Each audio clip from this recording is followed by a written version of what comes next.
오늘 우리에게 주신 하나님 말씀은 느헤미야 1장 1절부터 11절까지 말씀입니다. 느헤미야 1장 1절부터 11절까지 말씀입니다.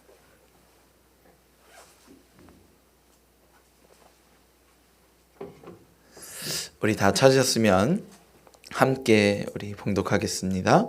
하갈의 아들 느헤미야의 말이라. 아닥사스다 왕 제20년 기슬로월에 내가 수상궁에 있는데 내 형제들 가운데 하나인 하나니가 두어 사람과 함께 유다에서 내게 이르렀기로 내가 그 사로잡힘을 면하고 남아있는 유다와 예루살렘 사람들의 형편을 물은즉 그들이 내게 이르되 사로잡힘을 면하고 남아있는 자들이 그 지방 거기에서 큰 환난을 당하고 능욕을 받으며 예루살렘 성은 허물어지고 성문들은 불탔다 하는지라. 내가 이 말을 듣고 앉아서 울고 수일 동안 슬퍼하며 하늘의 하나님 앞에 금식하며 기도하여 이르되 하늘의 하나님 여호와여 크고 두려우신 하나님이여 주를 사랑하고 주의 계명을 지키는 자에게 언약을 지키시며 긍휼을 베푸시는 주여 간구하나이다. 이제 종이 주의 종들인 이스라엘 자손을 위하여 주야로 기도하오며 우리 이스라엘 자손이 주께 범죄한 죄들을 자복하오니 주는 귀를 기울이시며 눈을 여시사 종의 기도를 들으시옵소서. 나와 내 아버지의 집이 범죄하여 주를 향하여 크게 악을 행하여 주께서 주의 종 모세에게 명령하신 계명과 율례와 규례를 지키지 아니하였나이다.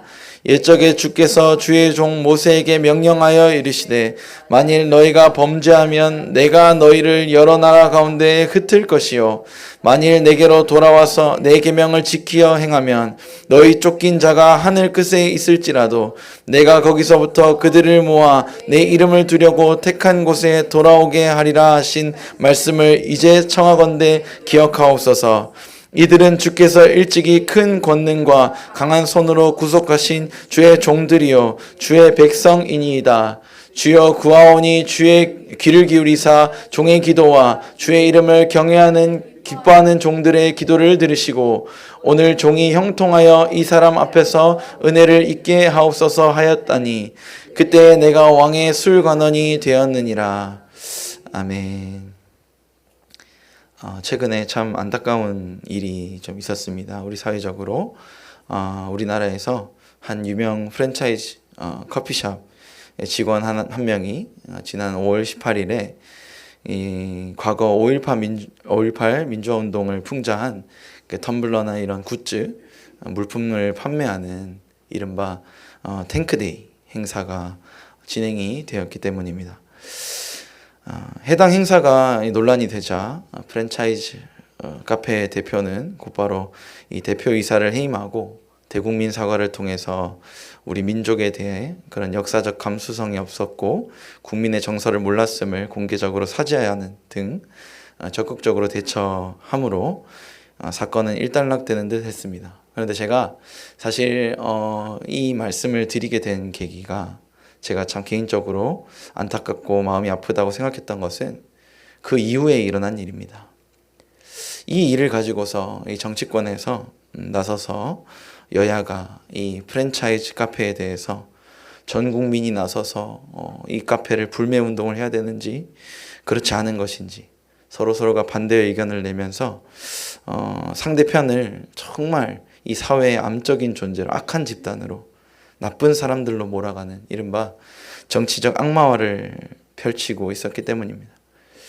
저는 아마 제 예상컨대 곧 치러질 6.3 지방선거를 앞두고 이렇게 여야가 치열하게 서로를 견제하는 상황에서 이런 안타까운 일이 벌어진 것이 아닌가 이렇게 생각이 됩니다. 그런데 대통령까지 앞장서서 해당 카페의 불매 운동을 국민들에게 마치 강요하듯이 선동하게 되고 또 그에 반대로 야당과 이 국민 시민단체는 자유와 국민들의 선택을 존중하지 않는 대통령을 지금 고발한 상태입니다. 고발하고 서로가 서로를 막 고발하고 비난하고 서로가 서로를 마치 이 사회의 암적인 존재처럼 여기는 참 이런 상대를 대하는 모습에 우리가 한 대한민국 국민으로서 정말 안타깝다라는 안타까운 마음을 감출 수가 없었습니다. 사랑하는 여러분, 누구의 말이 맞겠습니까? 사실 다 아시겠지만 절대적인 정답은 없을 것입니다. 당연히 우리나라의 이런 역사적인 감수성과 국민의 정서를 무시하고 이런 엽기적인 행사를 진행한 카페는 지탄받아야 합니다. 하지만 곧바로 인정하고 엄중하게 책임을 지는 그런 카페에게 불매운동을 강행하고 전국의 수많은 직영점을 문 닫게 하는 행위가 반드시 필요한 것인지 저는 사실 궁금합니다. 제가 잘 몰라서 그러는 것일 수도 있는데요. 제가 생각하기로는 전국에 많은 직영점이 문을 닫게 되면 결국 이 직장을 구하기 어려운 이 시대에 우리나라 대한민국의 이 젊은이들, 청년들이 이 카페에서 점장으로, 점원으로 일하고 있는데 이들이 또한 갈 곳이 없어지는 것이 아닙니까? 저는 제가 성경을 공부하고 또 신학을 중심적으로 연구하는 사람이다 보니까 여러분들만큼이나 정치나 시사에 밝지는 않습니다. 그런데 혹여나 제가 잘못 얘기를 하거나 모르는 부분이 있다면 제 개인적으로 찾아와서 좀 알려주십시오. 제가 꼭 새겨 듣고 잘 알도록 하겠습니다.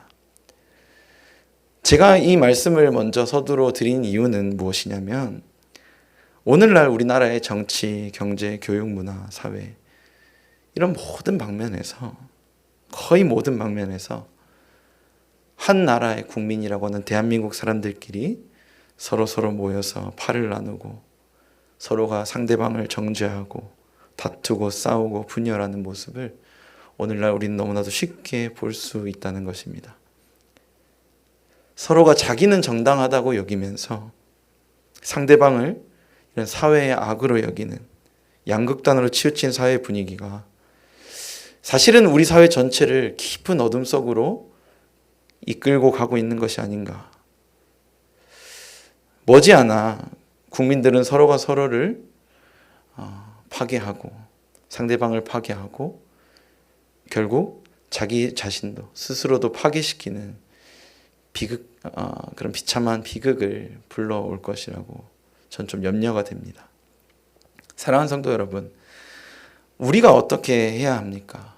교회는 정말 이 어려운 시대 가운데, 어지러운 시대 가운데 어떤 존재가 되어야 합니까?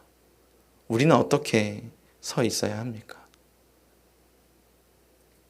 하나님은 하나님의 성도들, 그리고 교회를 이 시대를 향한 하나님의 빛으로 부르셨습니다. 마태복음 5장 14절에서 16절 말씀인데요. 우리 함께 읽겠습니다. 너희는 세상의 빛이라. 산 위에 있는 동네가 숨겨지지 못할 것이요 사람이 등불을 켜서 말 아래에 두지 아니하고 등경 위에 두나니 이러므로 집안 모든 사람에게 비치느니라. 이같이 너희 빛이 사람 앞에 비치게 하여 그들로 너희 착한 행실을 보고 하늘에 계신 너희 아버지께 영광을 돌리게 하라. 아멘. 하나님께서는 병든 이 세상을 고치실 때 반드시 하나님의 교회, 성도인 우리를 사용하십니다.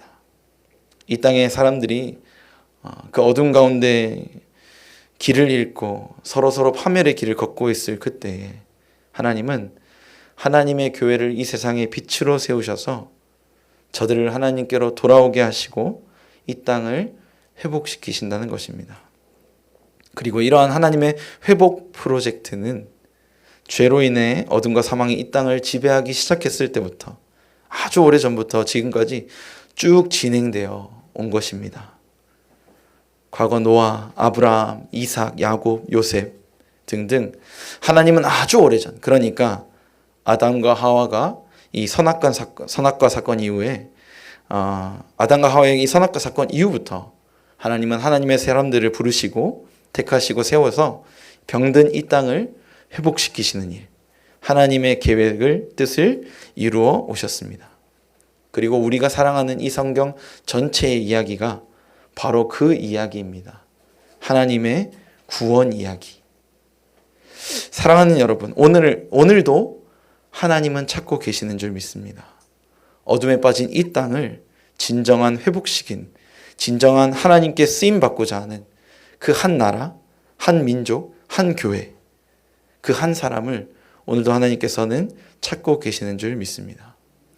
오늘 말씀을 통해서 하나님이 귀하게 쓰시는 한 사람이 되어서 우리가 이 땅을 하나님의 나라로 회복시키는 하나님의 큰 역사에 동참하는 저와 여러분 모두가 되기를 주님의 이름으로 축복합니다.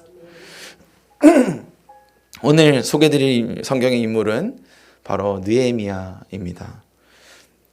성경에는 하나님께 쓰임받은 많은 인물들이 있습니다. 좀 전에 말씀드렸듯이 아브라함, 이삭, 야곱, 그리고 좀 전에 언급은 하지 않았지만 다윗, 엘리야 같은 위대한 많은 인물들이, 하나님의 사람들이 있었습니다. 그런데 특별히 오늘 느헤미야를 선택하게 된 것은 이 시대가 마치 그 느헤미야의 시대와 비슷하다라고 생각했기 때문입니다. 우상을 섬기던 이스라엘 백성들은 하나님의 심판으로 바벨론과의 전쟁에서 패해서 모두가 바벨론의 포로로 잡혀가게 됐습니다.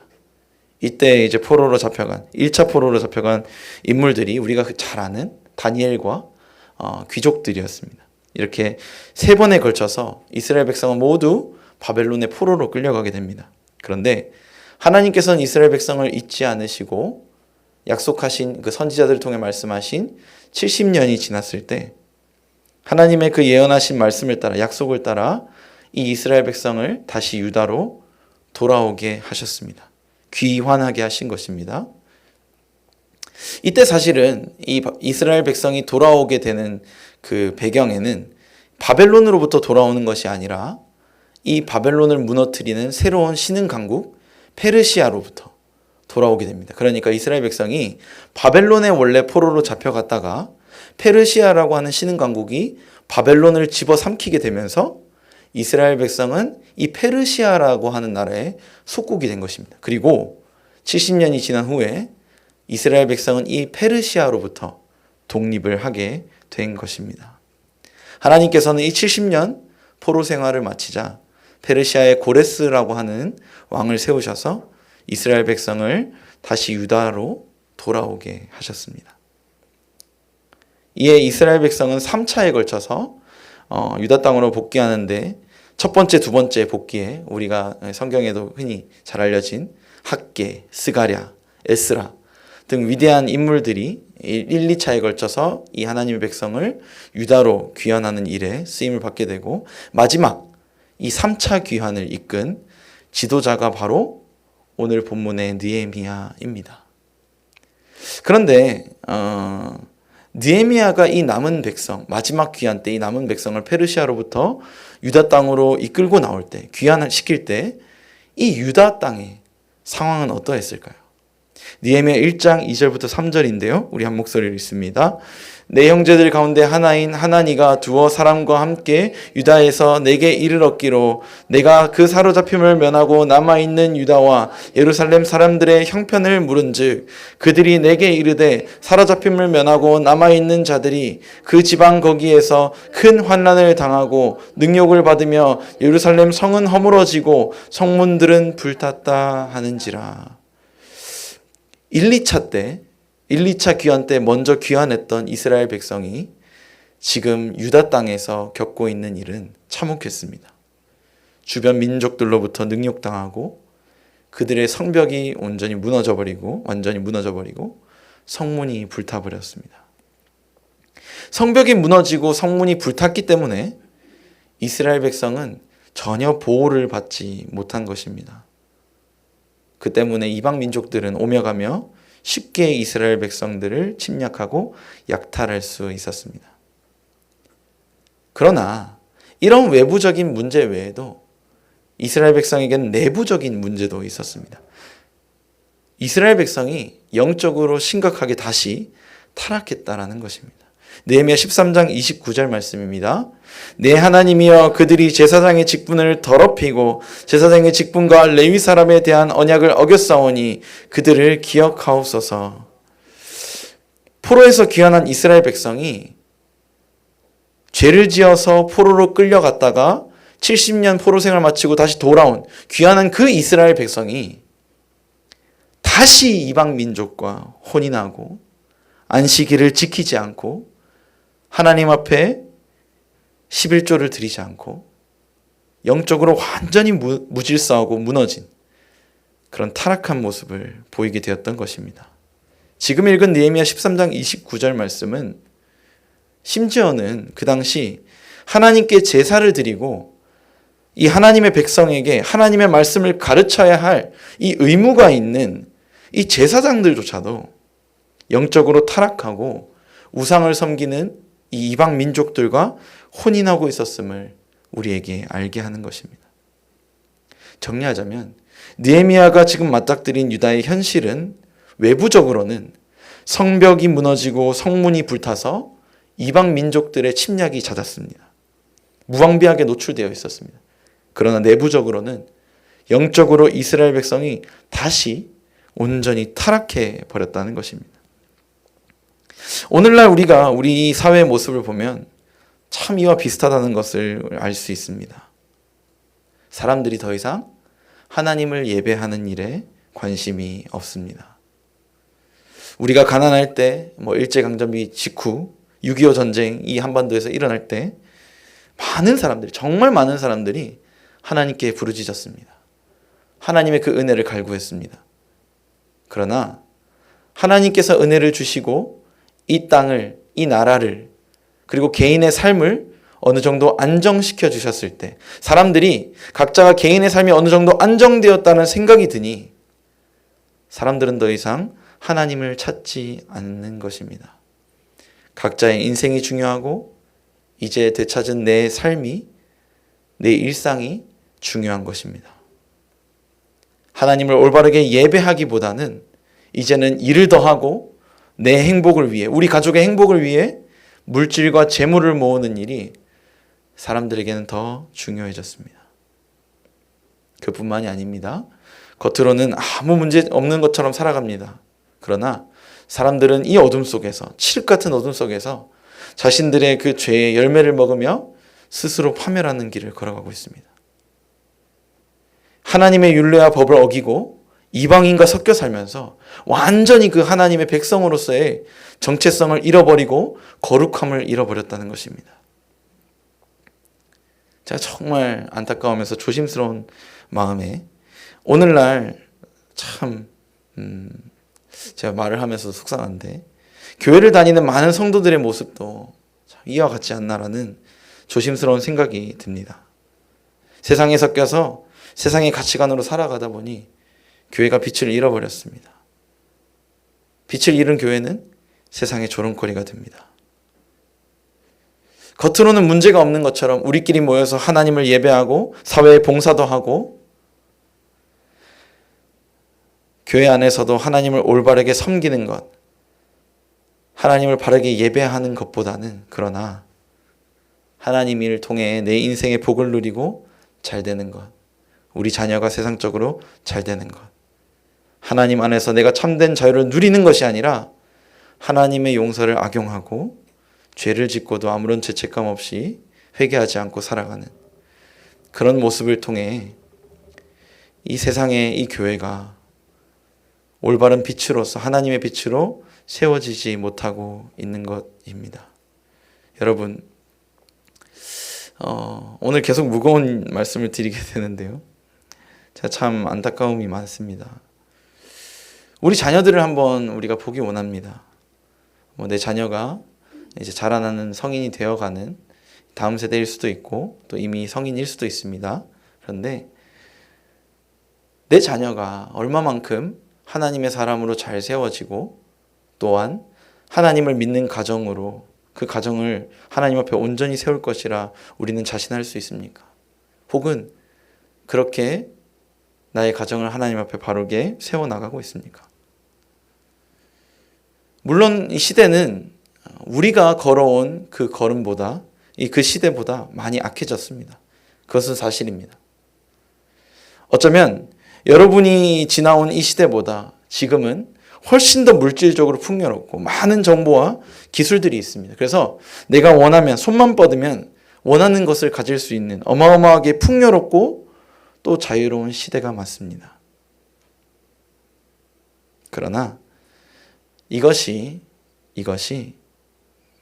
우리 자녀가 앞으로 커서 하나님께 귀하게 쓰임받는 것이 아니라 세상에 속한 사람으로 살아가게 만드는 가장 큰 이유가 되어서는 안 되는 것입니다.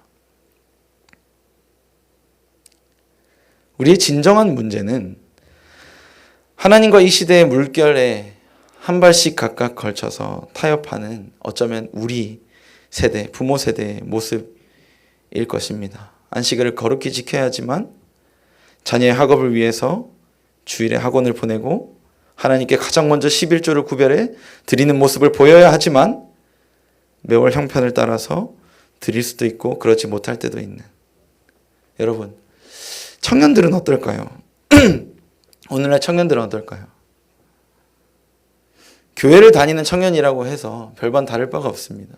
이야기를 해보면 동거를 해보고 결혼을 하는 것이 맞지 않냐. 그것이 너무나도 당연한 이 시대의 문화가 되어버렸습니다. 어떻게 살아보지 않고 결혼을 할 수 있냐는 것입니다. 동거와 혼전 성관계가 당연한 오늘날 이 문화가 되어버렸습니다. 유흥과 마약에 찌들어 있습니다. 그런 칠흑 같은 어둠에 빠져 있는. 그러나 가장 비참한 것은 그들에게는 자기 자신의 무엇이 잘못되었는지 모르며 그렇게 살아가는 이런 어두운 시대가 지금 우리 눈앞에 펼쳐져 있는 것입니다. 마치 하나님과 우상을 겸하여 섬기며 음란하게 이방 민족들과 혼인하는 이 느헤미야의 시대와 같이 영적으로 혼합된 이런 어두운 시대가 오늘날 우리 시대라는 것입니다. 사랑하는 성도 여러분, 우리는 이제 어떻게 해야 됩니까? 어떻게 하면 하나님이 세우신 그 교회라는 이름에 걸맞는 이 세상의 빛이 될 수 있을까요? 어떻게 하면 이 어두운 시대 가운데 빛의 자녀로서 하나님께 쓰임받는 도구가 될 수 있겠습니까? 이 시대를 향한 하나님의 사람으로 쓰임받기 위한 가장 첫 번째 우리에게 필요한 것은 하나님의 마음으로 이 시대를 바라보는 눈입니다. 느헤미야 1장 5절 말씀입니다. 이르되 하늘의 하나님 여호와 크고 두려우신 하나님이여 주를 사랑하고 주의 계명을 지키는 자에게 언약을 지키시며 긍휼을 베푸시는 주여 간구하나이다. 느헤미야는 예루살렘이 처한 그 어려운 상황을 들었을 때 곧바로 하나님께 나아가 기도했습니다. 그런데 우리가 지금 그의 기도에 한번 주목해 보기 원합니다. 느헤미야는 본문 5절에 하늘의 하나님 여호와 크고 두려운 하나님이여 우리를 사랑하고 주를 사랑하고 주의 계명을 지키는 자에게 언약을 지키시며 긍휼을 베푸시는 주여라고 기도를 시작하고 있습니다. 느헤미야는 첫 번째로 하나님이 어떤 분이신지 알았던 것이며 하나님의 성격, 하나님의 속성에 대해 알았던 것이며 두 번째로는 하나님이 원하시는 것을 정확하게 알고 있었습니다. 이 느헤미야의 기도가 왜 중요하냐면 우리가 기도할 때 가장 먼저 중요하게 생각하는 것이 우리의 기도를 받으시는 하나님이시라는 것을 우리에게 다시 한번 상기시키는 것입니다. 마찬가지로 우리가 쓰임 받고자 한다면 우리를 사용하시고자 하는 그 하나님이 어떤 분인지를 우리가 알 때 우리는 그 하나님의 목적에 맞게 하나님의 뜻대로 쓰임받는 하나님의 도구가 될 수 있습니다.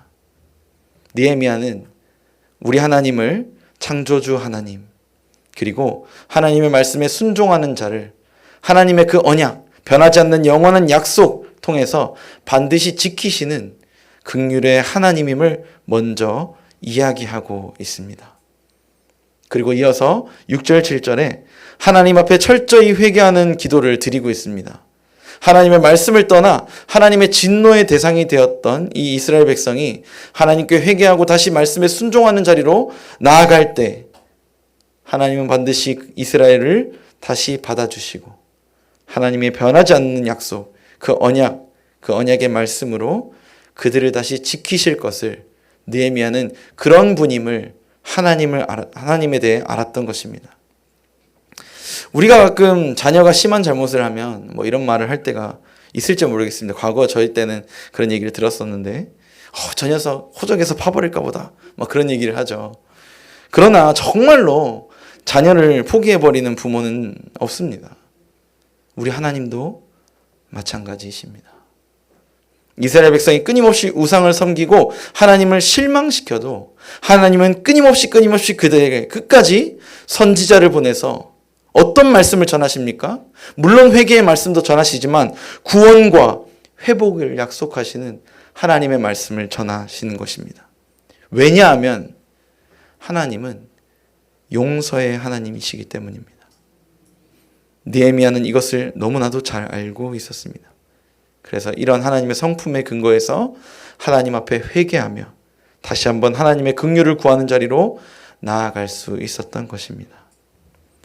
두 번째로는 느헤미야가 이 하나님이 원하시는 것을 너무나도 잘 아는 사람이었습니다. 특별히 이 백성, 이 이스라엘을 향한 하나님의 뜻과 마음, 하나님이 무엇을 요구하시는지 느헤미야는 잘 알고 있었습니다. 느헤미야 1장 6절 하반절에서 7절 말씀입니다.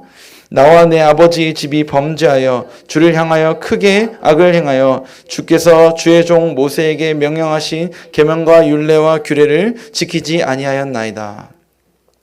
느헤미야는 이스라엘 백성이 하나님께 돌아오기를 원하시는, 이스라엘 백성이 하나님께 돌아오기를 원하시는 하나님 아버지의 마음을 잘 알고 있었습니다.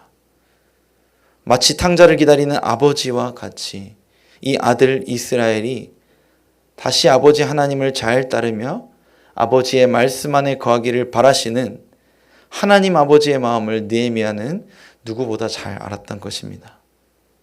그렇기 때문에 자기가 무엇을 해야 하는지, 하나님께서 나 개인에게 원하시는 것이 무엇인지 그는 알 수 있었습니다. 느헤미야에게 하나님이 요구하시는 것이 무엇인지, 정확히 어떤 행동인지 느헤미야는 알고 그것을 따를 수 있었습니다. 그것은 우리 민족의 죄를 남의 죄로 여기지 않고 나의 죄로 여기며 철저하게 회개하는 모습이었습니다. 민족의 죄를 대표하여 하나님 앞에 회개하며 나올 그 한 사람, 그를 통하여 그 민족을 회복시키고 용서하시고 돌아오게 하실 하나님의 마음을 알았기 때문에 민족을 대표하여 회개할 그 한 사람을 하나님께서 찾고 계심을 그는 알았던 것이며 그가 그 한 사람이 되었던 것입니다.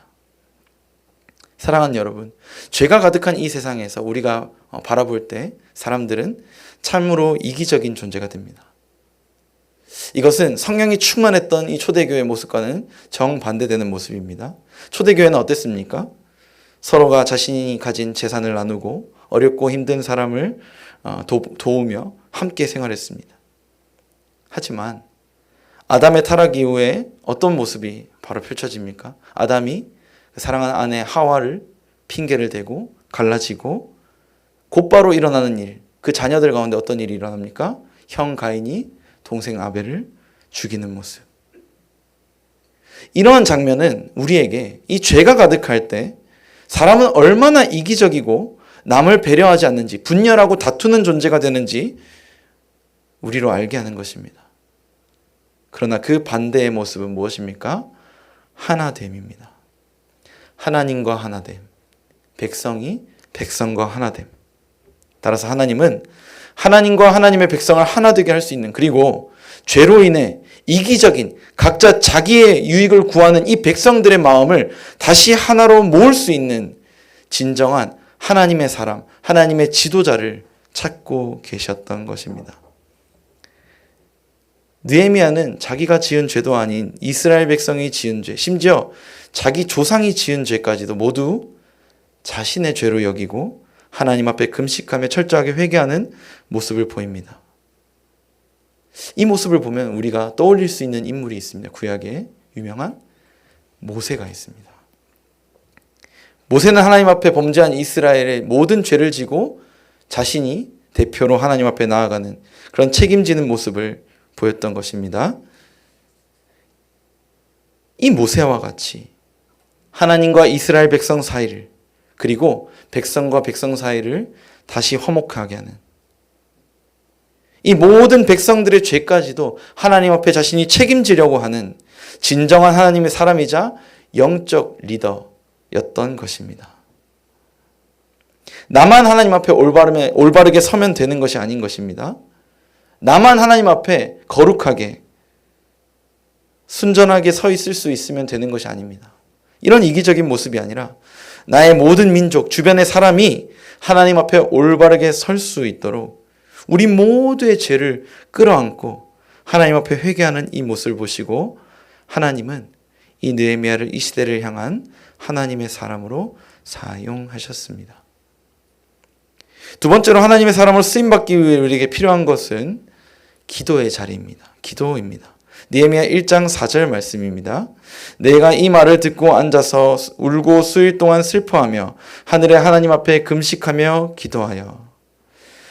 느헤미야는 이스라엘 백성이 처한 문제를 발견하자마자 곧바로 이 페르시아의 아닥사스다 왕을 찾아가지 않았습니다. 그는 기도의 자리를 먼저 찾아서 하나님 앞에 먼저 나아가는 결정을 했습니다. 17세기 유명한 목회자이자 이 주석가인 매튜 헨리 목사님은 느헤미야의 이러한 모습에 대해서 이런 말을 남기셨습니다. 왕에게 나아가기 전 하나님께 나아가는 결정을 한 이 느헤미야는 사람과의 일이 먼저 하나님과의 교제로 준비됨을 경험했다. 사람과의 일이 하나님과의 교제를 통해 먼저 준비되고 있음을 경험했다. 페르시아 한복판에서 심지어 이 페르시아 임금이 거하는 그 궁궐 안에서 느헤미야는 먼저 자신의 진정한 왕, 진정한 나의 왕이신 하나님을 먼저 바라봤고 찾고 구했습니다. 그리고 그 기도를 통한 하나님과의 교제 시간을 통해 사람의 일이 기도로 어떻게 준비되는지, 하나님께서 어떻게 준비시키시는지를 깨닫게 되었습니다. 사랑하는 성도 여러분, 어떤 일을 할 때, 어떤 중요한 일을 하기 전에 우리는 무엇을 합니까? 기도의 자리를 먼저 찾아갑니까? 바라기는 반드시 기도하는 저와 여러분 모두가 되기를 간절히 소망합니다. 다른 사람과의 관계에 어떤 어려움이, 문제가 있으십니까? 질병의 문제, 재정의 문제, 마음에 품고 있는 염려와 걱정, 어려움들이 있으시죠. 그리고 가장 먼저 지금 급하게 해결해야 될 그런 급박한 문제가 있을 수도 있습니다. 그러나 하나님 앞에 가장 먼저 나아가는 저와 여러분이 되기를 간절히 바랍니다. 하나님과의 교제를 통해 나의 모든 일이 준비되고 있음을 우리가 바라볼 수 있기 원하는 것입니다. 그럴 때 우리는 사람이 아닌 하나님이 미리 예비하시고 일하심을 우리 삶 가운데 경험하게 되는 것입니다. 느헤미야 2장 4절 말씀입니다. 왕이 내게 이르시되 그러면 내가 무엇을 원하냐 하시기로 내가 곧 하늘의 하나님께 묵도하고. 우리 삶에 지금 당장 결정해야 될 급박한, 긴급한, 중요한 문제가 생길 수도 있습니다. 그러나 그 찰나의 시간 우리가 무엇을 해야 합니까? 하나님께 묻고 기도하는 우리 모두가 되어야 할 줄 믿습니다. 느헤미야가 지금 어디에 있습니까? 왕 앞에 서 있습니다. 이 페르시아의 왕 앞에 서 있습니다. 이 왕은 절대 권력자입니다. 이 느헤미야의 태도가 마음에 안 들고 대답이 빠릇빠릇하게 나오지 않았을 때 느헤미야가 어떤 처분을 당할지, 심지어는 그 목숨을 잃어버릴 수도 있습니다. 말 한마디, 행동 하나도 조심해야 될 사람이 이 지금 아닥사스다 왕입니다. 그런데 느헤미야가 그 왕에게 대답하기 전에 무엇을 합니까? 하나님께 기도합니다. 하나님께 기도함으로 지혜를 구하는 것입니다.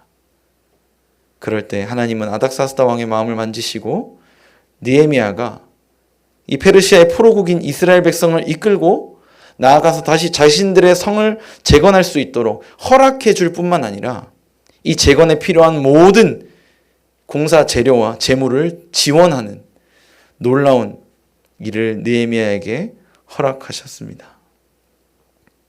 아무리 어려운 일이 있더라도, 아무리 조급한 상황이라도 그 자리에서 하나님께 온전히 집중하여 잠시 기도함으로 지혜를 구하는 우리 모두가 되기를 간절히 소망합니다.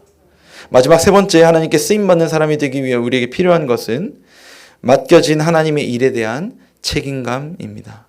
느헤미야 1장 11절 말씀입니다. 내가 예루살렘에 이르러 머무른 지 사흘 만에. 느헤미야는 왕의 허락을 받고 왕이 지원한 물자와 함께 급히 예루살렘을 향해 내려왔습니다. 그리고 도착한 지 3일 만에, 그가 예루살렘에 도착한 지 3일 만에 심지어 이 밤에 모든 일을 시작할 준비를 하고 있는 것입니다.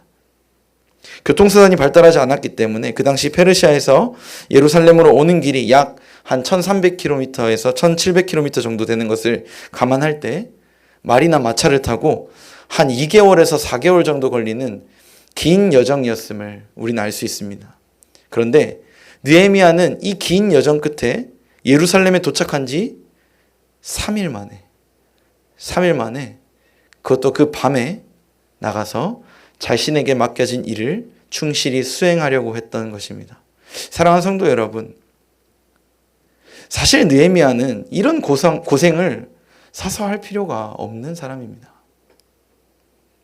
느헤미야가 어떤 사람입니까? 느헤미야는 그 당시 최강의 강국 페르시아의 술 맡은 관원장이라는 직분을 가지고 있는 사람이었습니다. 술 맡은 관원장이라는 사람은 어떤 사람이냐면 단순히 왕의 술과 그 음료에 독이 있는지 확인하는 그런 일만 했던 것이 아니라 왕이 마시는 모든 음료를 관리하고 감독하는 중요한 사람이었습니다. 그렇기 때문에 그는 정치, 경제, 군사적으로도 왕의 최측근으로서 많은 행정을 담당하고 필요할 때는 왕을 대리하여서 이 역할을 수행할 수 있는 매우 높은 직위에 있는 사람이었습니다. 여러분, 느헤미야가 어떤 사람이었습니까? 페르시아라는 이 강대국에, 당시 최대 강대국에 술 맡은 관원장이라고 하는 어떻게 보면 왕의 최측근, 거의 2인자에 가까운 높은 직위에 있는 사람이었던 것입니다. 그리고 이 느헤미야는 사실 오늘날 우리말로 하면 제2, 3동포 정도 되는 이스라엘보다는 페르시아의 이 문화가 더 익숙하고 편할 수 있는 사람이었을 것입니다. 느헤미야가 아주 어릴 때 혹은 태어나기 이전에 이스라엘 백성은 바벨론의 포로로 잡혀왔습니다. 바벨론이 망하고 페르시아가 이제 이스라엘을 다스리게 됐습니다.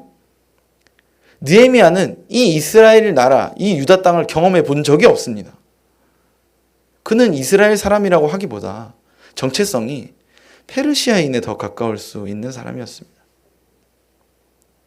하지만 그는 끝까지 하나님의 맡기신 그 사명, 이스라엘 백성 회복이라는 하나님의 말씀을 붙잡고 맡겨진 일, 성벽 재건, 그 사업에 충실하게 임하는 모습을 우리에게 보여주고 있습니다.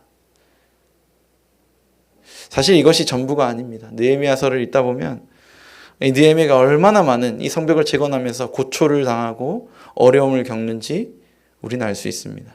나중에는 느헤미야는 자신이 이 페르시아로 제국으로부터 받던 월급, 녹봉을 포기해야 했고 성벽을 재건을 반대하는 이 반대 세력에 의해서 끊임없이 방해를 받고 나중에는 암살 시도도 받게 됩니다.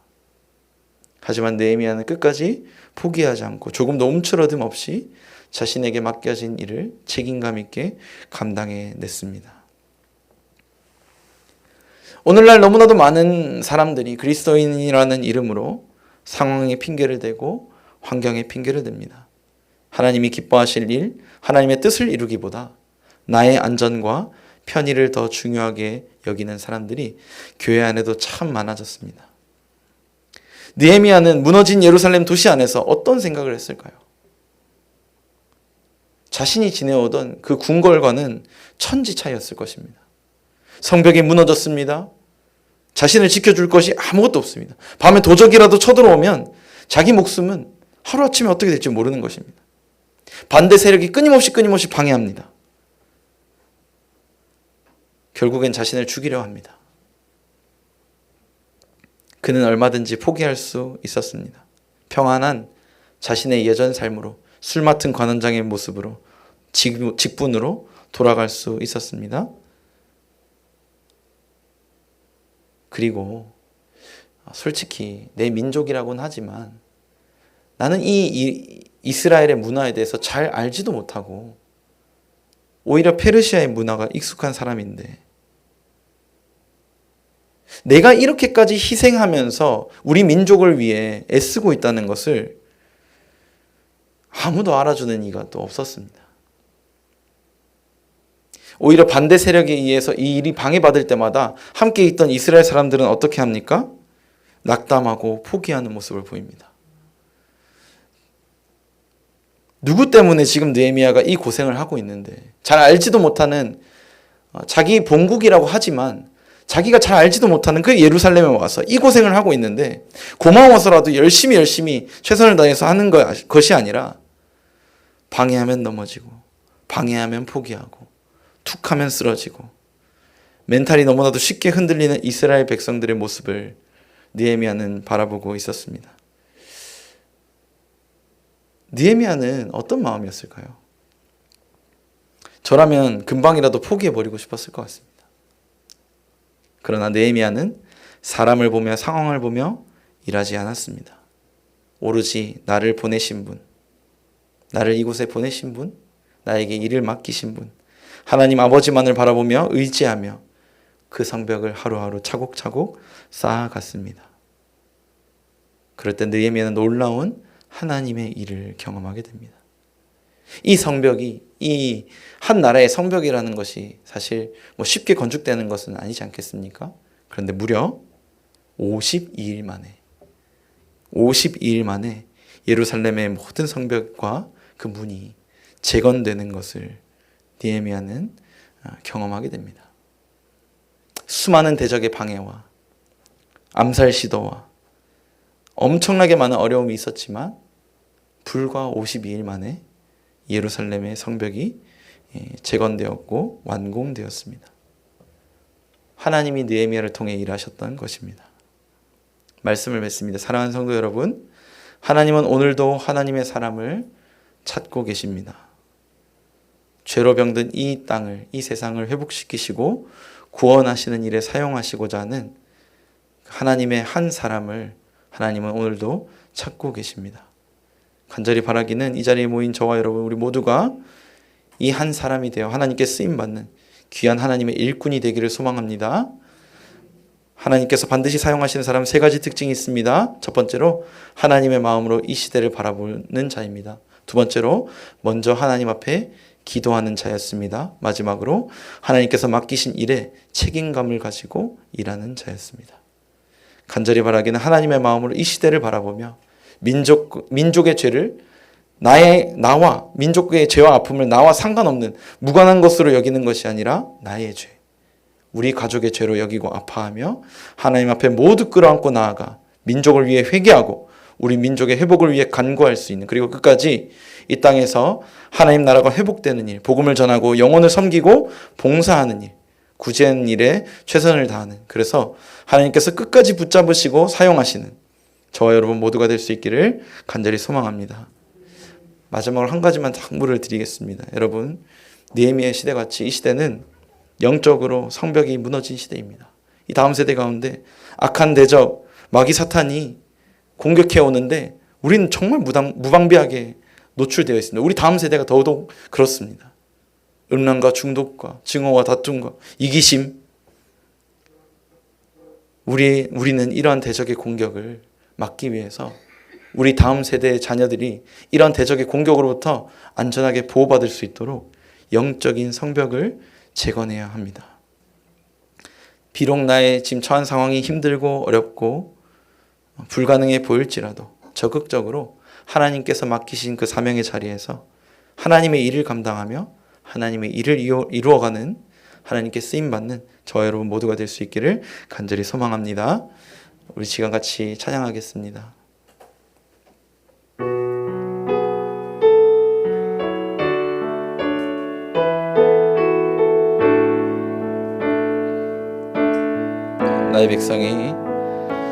나의 백성이 다 겸비하여 내게 기도하며 주의 얼굴을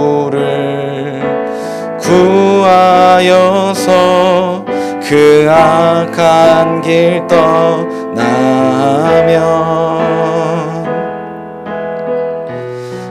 하늘에서 듣고 죄를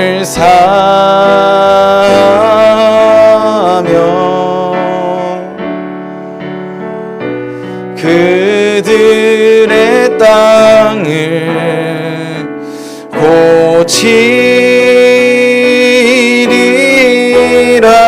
아버지여, 아버지여,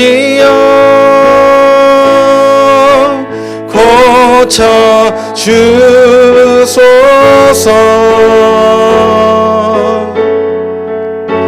이 나라 주의 것 되게 하소서.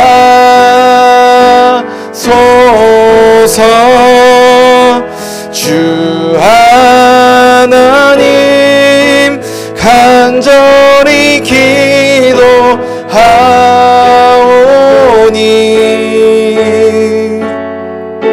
상한 이 땅 새롭게 하소서. 우리 2절 고백합니다. 무릎 꿇고 다 겸비하여 주께 기도하리. 주의 얼굴을 구하여서 그 악한 길 떠나리. 주님의 자비로 죄를 사하며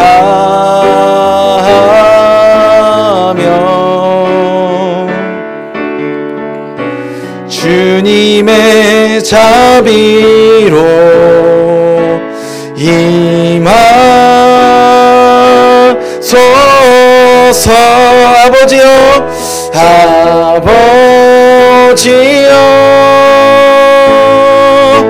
고쳐 주소서.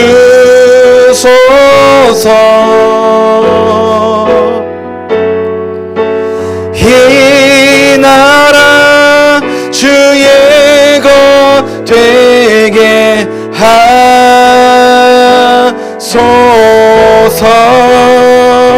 주 하나님 간절히 기도하오니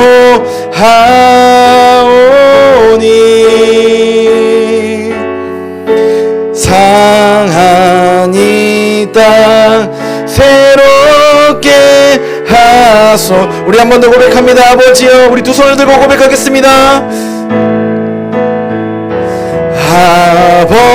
아버지여, 고쳐주소서. 고쳐주소서.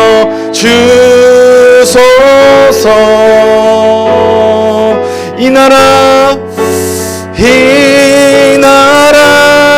주의 것 되게 하소서. 주 하나님 간절히 기도하오니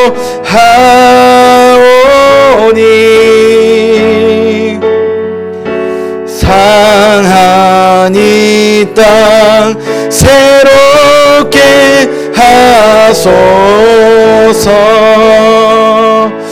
아멘. 우리 시간 같이 먼저 한번 기도하기 원합니다. 같이 기도할 때 하나님, 이 나라 이 민족을 위해서 하나님 기도합니다.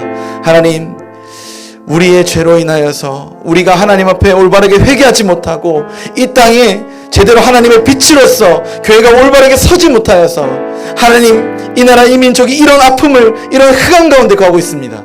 하나님, 우리가 이 나라 이 민족의 죄를 하나님 앞에 모두 끌어안고 하나님 앞에 모두 끌어안고 하나님이 세우신 이 교회답게, 하나님이 세우신 이 영적인 리더답게 하나님 앞에 나아가오니 하나님, 우리 회개를 받아 주옵시고 하나님, 이 땅을 고쳐 주시옵소서라고 하나님 앞에 회개하며 우리가 우리 나라와 민족을 위하여서 회개하고 기도하지 못하였음을 회개하며 나아가기 원합니다. 다같이 주님의 이름으로 짓고 기도합니다. 주여, 사랑하여 봉사하신 아버지 하나님, 하나님 이 시간 우리 두 손을 높이 들고 하나님 앞에 회개하며 나아갑니다. 느헤미야 같은 심령으로 우리가 무릎을 꿇고 금식하며 하나님 앞에 회개하며 나아갑니다. 하나님, 우리 교회가, 이 땅의 교회가 하나님의 빛으로서 제대로 세워지지 못하였는데 우리가 그것도 모르고 하나님 이 땅의 정치와 경제와 모든 것들 우리가 손가락질하며 뒤에서 욕하는 그 위치에 있었습니다. 하나님 교회가 영적인 리더로서 느헤미야 같이 영적인 리더로서 올바르게 서지 못하여서 이 땅, 이 나라, 이 민족이 흑암 가운데 있는 것인데 하나님 우리가 우리 민족을 위하여서 교회를 위하여서 더욱더 기도하지 못하고 깨어있지 못함을 하나님 앞에 회개합니다. 하나님 앞에 회개하오니 하나님 우리 나라를, 이 땅을, 이 민족을 고쳐 주시옵소서. 하나님 우리나라가 너무나도 패역했습니다. 하나님의 은혜를 저버리고 하나님 부욕해 하심을 하나님 잊어버리고 은혜를 잊어버리고 하나님 이제 자신의 쾌락을 위해, 자신의 만족을 위해, 자기 인생을 위해 하나님 각자가 살아가고 있습니다. 하나님 정말 잘못했습니다. 교회가 진리를 진리로 선포하지 못해서 하나님 교회가 하나님의 말씀을, 복음의 새로운 가치를, 하나님 그 진리를 선포하지 못해서 하나님 심지어는 교회 안에서도 세상의 가치관을 따라가고 우리의 마음으로는, 우리 생각으로 하나님을 섬겨야 한다면서도 마음으로 세상과 혼합하여 음란하게 하나님을 섬기고 있었기에 하나님 이 땅이, 이 민족이, 이 나라가 이렇게 되었습니다. 하나님 우리 교회에게를 받아 주옵시고 하나님 이 땅을 고쳐주시옵소서. 하나님 민족의 죄를 끌어안고 하나님 앞에 나아갑니다. 하나님 우리 교회, 하나님 우리 사랑하는 한국 모든 교회들이 하나님 앞에 올바르게 빛으로 소금으로 세워질 수 있도록, 구원의 통로로, 그리스도의 편지로 세워질 수 있도록, 그래서 정말 많은 영혼들, 정말 많은 어둠에 빠진 영혼들이 주님께 돌아오게 하여 주시옵소서. 우리를 정결케 하여 주시옵소서. 우리를 깨끗게 하여 주시옵소서. 하나님 보시기에 정말 거룩한 신부된 교회답게 주님 거룩하게, 순결하게, 신실하게, 진실하게 이 땅에 세워져서 하나님의 진리의 그 빛을 선포할 수 있는, 이 어둠에 빠진 땅을 하나님께로 돌아오게 할 수 있는 하나님, 그런 우리 교회가, 우리 성도들이 다 될 수 있도록 하나님 역사하여 주시옵소서. 우리 두 번째로 말씀을 위해서 또 한 번 더 같이 기도하기 원하는데요. 하나님, 내가 여기 있습니다. 나를 사용하여 주시옵소서. 우리 이렇게 기도하기 원합니다. 하나님께서 오늘도 찾고 계십니다. 하나님의 마음에 합한 자, 하나님의 눈으로 이 시대를 바라볼 수 있는 자, 그리고 하나님께 먼저 기도하며 간구하며 나아가는 자, 그리고 하나님께서 맡기신 그 일을 책임감 있게 끝까지 수행할 그 한 사람을, 하나님은 느헤미야 같은 한 사람을 찾고 계십니다. 하나님 나를 사용하여 주시옵소서. 하나님 나를 사용하여 주시옵소서. 상황과 환경이 어렵다 할지라도, 내게 내 인생에 큰 문제와 어려움이 있다 할지라도 하나님께서 나에게 맡겨주신 그 사명이 너무 귀하고 소중합니다. 나는 하나님께 쓰임받는 것이 더 중요합니다. 하나님, 내가 이 자리에 있사오니 나를 사용하여 달라고 이 시간 주여 여러분 한번 부르짖고 함께 기도합니다. 주여 아버지 하나님 나를 사용하여 주시옵소서. 하나님 우리가 이 자리에 있습니다. 하나님 우리를 사용하여 주시옵소서. 하나님께서 찾으시는 그 한 사람, 하나님의 도구가 여기 있습니다. 하나님의 마음으로 이 시대를 바라보고 함께 하나님과 함께 마음 아파하는 자, 하나님께 지혜를 구하고 먼저 기도하기에 엎드리는 자, 하나님께서 맡기신 그 일을 다른 어떤 일보다도, 내 인생의 가장 귀한 어떤 일보다도 가장 귀하게 여기고 책임감을 가지고 끝까지 하나님과 동행할 그 한 사람, 하나님 그 한 사람이 여기 있습니다. 하나님 나를 사용하여 주시옵소서. 하나님 우리를 사용하여 주시옵소서. 하나님 우리가 주님 앞에 온전히 세워지기 원합니다. 주님의 사람으로서, 주님의 도구로서 온전히 쓰임받기 원합니다. 하나님 내가 여기 있사오니 나를 정결케 하시고 나를 깨끗게 하시고 하나님 우리 교회를 정결케 하시고 우리 교회를 사용하여 주시옵소서. 하나님의 회복의 역사를, 이 땅에 하나님의 회복을 일으키는데 귀하게 쓰임받는 우리 분당으로 이렇게 사랑하는 모든 성도들이 될 수 있도록 한 사람 한 사람 주님 여기에 있사오니 하나님 우리를 사용하여 주시옵소서. 하나님 우리 너무나도 부족하고 연약합니다. 하나님 우리는 넘어집니다. 쓰러집니다. 그럼에도 불구하고 우리 하나님께 쓰임받는 주의 종이 되기 원합니다. 성령께서 우리를 온전케 하시고 우리를 붙들어 주시고 우리를 인도하시고 주의 능력으로 강건하게 하사 주님 맡기신 모든 사명들을 하나님의 능력으로, 하나님의 은혜로 감당해내는 우리 모두 병도 될 수 있도록 주님 역사하여 주시옵소서. 우리 한 사람이 각기 그 자리에서 맡은 바 성벽을 쌓으며 벽돌을 한 장 한 장 쌓아 올릴 때에 하나님께서 우리를 통하여 일하시고 역사하시며 이 땅을 회복시키심을 우리가 보기를 원합니다. 하나님, 우리를 사용하여 주시옵소서. 우리를 사용하여 주시옵소서. 우리 세 번째로, 우리 사랑하는 분당 오륜교회를 위해서 함께 기도하기 원합니다. 하나님, 우리 교회가 정말 이 시대에 빛으로 세워지기 원합니다. 이 시대의 어둠을 몰아낼 수 있는 악한 어둠의 권세를 물리치는 진리의 빛을 선포하는 그런 교회가 되길 원합니다. 하나님, 우리 교회의 주인은 주님이시오니 주님께서 우리 교회를 거룩하게 하시고 깨끗하게 하시고 세워진 모든 주의 종들을 통하여서 이 교회를 통하여 이 세상에 진리의 빛이 선포되는 하나님께 이 마지막 때에 쓰임받는 주의 거룩한 교회가 되게 하여 주시옵소서라고 우리 시간 주님의 이름 한번 부르짖고 기도합니다. 주여, 아버지, 사랑하는 하나님 아버지, 하나님 사랑하는 이 분당 오륜교회를 이 정자동에 두셨고, 하나님 정말 어두운 이 시대 가운데 하나님 주의 교회로 세우셨습니다. 주님 피값 주고 사신 교회로 세우셨습니다. 하나님, 우리 교회를 주님 사용하여 주시옵소서. 하나님, 우리 교회는 주님의 몸된 교회입니다. 주님의 지체입니다. 주께서 머리 되신 그리스도께서 우리 교회를 정결하게 거룩하게 깨끗게 하시고, 하나님 우리가 주의 쓰임받는 깨끗한 그릇이 되어서 우리 교회가 이 땅에 정말 하나님의 진리의 빛과 복음을 선포하는 그런 교회가 되게 하여 주시옵소서. 하나님 우리와 함께하여 주시옵소서. 사랑하는 분당 오륜교회를 이 시대의 빛으로 소금으로 세워 주시옵소서. 하나님의 능력이 임하는 그런 교회로 세워 주시옵소서. 하나님, 이 땅에 어둠에 빠진 많은 민족들, 주님께 돌아와야 하는 민족들이 있습니다. 하나님, 방황하는 그 영혼들이 있습니다. 주님 이 땅에 다시 오시면 그들이 모두 심판의 그 자리로 나아가야 합니다. 하나님, 우리를 사용하여 주시옵소서. 우리 교회를 사용하여 주시옵소서. 그들에게 올바른 빛을 선포하고 하나님께로 돌아오게 하는 그 구원의 방주 역할을 감당하는 하나님, 우리 교회가 이 시대 마지막에 쓰임받는 우리 교회가 될 수 있도록 주님, 우리 교회를 거룩하고 깨끗하게 하시고 우리 교회를 성령으로 충만하게 하시고 우리 교회를 사용하여 주시옵소서. 하나님께 쓰임받는 교회가 되기 원합니다. 능력 있는 교회가 되기 원합니다. 하나님께서 임하시고 하나님께서 날마다 우리 교회를 통하여 새 일을 이루어 가시고 선한 일들을 확장하여 하심을 바라보는 우리 교회가 되기 원합니다. 하나님, 우리 교회를 사용하여 주시옵소서. 우리 교회를 붙잡고 주의 가장 아름다운 도구로 사용하여 주시옵소서. 우리 마지막으로 세계 열방과 우리 나라를 위해서, 우리 민족을 위해서 같이 한번 기도하기 원합니다. 하나님,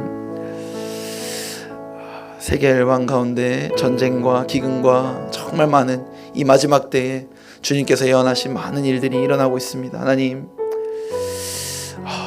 정말 어렵고 흑암 가운데 있는 이 시대 가운데 하나님, 주의 교회가, 주의 피값 주고 사신 교회가, 이 전 세계의 모든 교회, 특별히 우리 대한민국에 있는 한국 교회가 주님 앞에 올바로 설 수 있게 되기를 원합니다. 하나님, 교회가 이 땅 모든 민족이, 성도가 주님 앞에 섰을 때 주님 아닌 다른 것을 붙잡고 살다가 주님 앞에 부끄러운 모습으로 나아가는 것이 아니라, 하나님 정말 우리가 주님께서 주신 그 복음을 가지고 열심히 하나님의 마음을 가지고 영혼 구원하는 일에 최선을 다하다가 주님 왔습니다. 하나님 우리가 왔습니다 라고 하나님 앞에 정말 떳떳한 모습으로 설 수 있는 세계 열방의 교회들이 되게 해달라고, 모든 세계 열방의 성도들이 되게 해달라고, 우리 나라와 민족과 세계 열방의 모든 교회와 성도들을 위해서 함께 기도하겠습니다. 주여, 아버지 하나님 감사합니다. 하나님, 이 땅에 주의 복음을 주시고 하나님 주의 구원의 통로인 교회를 이렇게 많이 세워주심에 하나님 감사합니다. 하나님, 이제 우리 교회들이, 하나님 세계 열방의 모든 교회들이 하나님 앞에 올바로 서기 원합니다. 이 땅에 흑암 가운데 있는 백성들이 서로가 서로를 대항하고 전쟁하며 싸우며 많은 피를 흘리고 생명을 흘리고 있을 때, 하나님 교회가 진리의 복음을 들고 이 세상에 진리의 빛을 선포함으로 하나님 아버지의 마음에 합당한, 하나님의 아버지의 마음을 시원케 하는 이 땅의 모든 교회가 될 수 있도록 하나님께서 쓰시는 귀한 교회들이 될 수 있도록 하나님 역사하여 주시옵소서. 특별히 우리 대한민국 교회를 위해서 기도합니다. 하나님, 우리 한국교회가 하나님 앞에 일어나기 원합니다. 회개의 역사가 있기 원합니다. 부흥의 역사가 일어나기 원합니다. 하나님, 너무나도 많은 백성들이, 국민들이 하나님 더 이상 하나님을 찾지 않고 신의 존재를 부정하며 살아가고 있는 이 시대 가운데 하나님, 우리 교회가 깨어서 일어서서 진리의 빛을 온전히 선포할 수 있는 그런 교회로 쓰임받길 원합니다. 하나님, 우리 한국교회가 올바르게 일어나게 하시고 회개와 부흥의 역사를 경험하게 하시고 이로 인해 모든 세계 열방의 모든 교회들이 함께 일어나 주의 나라를 이 땅 가운데 아름답게 이루어 나가며 꾸며나가는 하나님 귀한 주님의 교회들이 다 될 수 있도록 주님 붙잡아 주시옵소서. 하나님, 세계 열방에 있는 모든 성도들 가운데 어려움을 당하는 자들이 있습니다. 핍박을 당하는 자들이 있습니다. 그리스도의 복음으로 말미암아 어려움을 당하고 핍박을 당하고 생명을 잃어가는 자들이 있습니다. 하나님, 우리가 그들을 잊지 않고 기도하기 원합니다. 늘 기도하기 원합니다. 우리는 한 교회입니다. 주께서 피값 주고 사신 한 교회입니다. 하나님, 우리가 정말 지구 반대편에서 핍박받고 고통받고 생명이 꺼져가는 그 가운데 우리가 그 성도들을 위해 더욱더 기도하는 주의 움직이는 교회들이 되기 원합니다. 하나님, 우리가 이 마지막 때 정말 올바르게 하나님 앞에 거룩하게 신실하게 세워지는, 그리고 어려움 속에서도 핍박 속에서도 세상의 그런 압력 속에서도 서로가 서로를 위하며 기도하며 서로 헌신하며 봉사하며 하나님 나아가는 아름다운 이 교회가 될 수 있도록, 그리고 그 교회를 통하여 세계 열방의 많은 민족들이 주님께로 돌아올 수 있도록 하나님 역사하여 주시옵소서.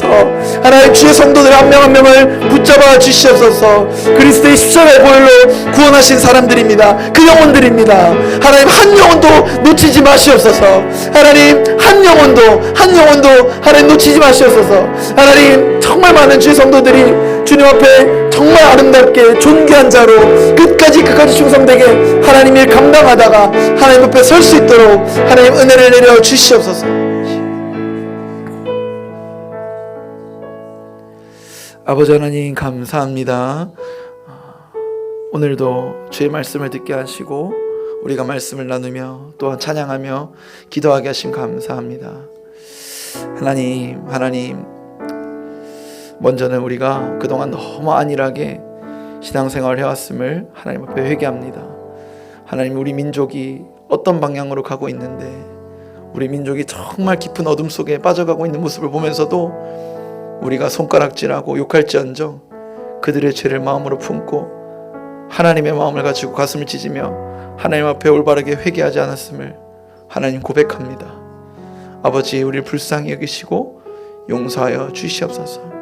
아버지, 이 땅에 주의 신부 되신 그리스도의 신부인 교회가 거룩하게 정결하게 깨끗하게 다시 한번 세워지기 원합니다. 지금 많은 교회들이 세상을 통하여 지탄받고 평가받고 비난받고 있지만 하나님, 그럼에도 우리는 믿습니다. 주님께서 주의 교회를 포기하지 않으시고 주의 교회를 통하여 이 땅을 회복시키실 것을 우리는 믿습니다. 하나님, 교회를 거룩하게 하시고 정결하게 하시고 이 땅의 많은 교회들이 주님 앞에 올바르게 서서 주님 앞에 쓰임받는, 그래 진리의 복음만을 선포하는, 이 땅의 어둠을 몰아내는 그런 하나님의 교회들이 다 세워질 수 있도록 하나님 역사하여 주시옵소서.